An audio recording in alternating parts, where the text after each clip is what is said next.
sicuramente con entusiasmo e con ansia stiamo aspettando appunto l'ultimazione di questi lavori per realizzare quest'opera che darà una svolta anche alla città, soprattutto ai giovani, quindi questo potrà essere un luogo di aggregazione che forse in questo momento manca alla città, e sicuramente visitandolo oggi ci possiamo rendere conto della sua ampiezza e anche della sua bellezza, e si comincia a intravedere quanto possa essere bello questo luogo una volta ristrutturato. Quindi che dire,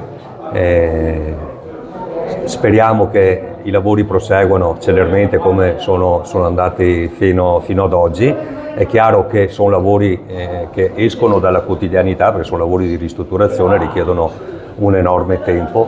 Per chi non lo ha visto all'inizio, io ho avuto la fortuna di vederlo all'inizio come era stata la condizione dal punto di partenza ad oggi, sembra sia stato fatto poco, ma invece è stato fatto tantissimo, perché è stata fatta tutta la parte strutturale, che è quella che ci permette oggi di passare all'impiantistica e poter proseguire nel percorso di ultimazione dell'opera.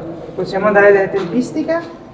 Beh, le tempistiche dovrebbero essere primi mesi 2026, salvo che non ci siano appunto imprevisti o stati ritardi dovuti a inconvenienti imprevisti appunto di cantiere, ma per il momento non ci sono stati, quindi presumo e mi auguro che rispetteremo le tempistiche previste dal PNRR. Quando ci sarà il primo cittadino che potrà mettere piedi e usufruire della biblioteca tutta completa? Beh, questo adesso oggi non ve lo so dire con precisione.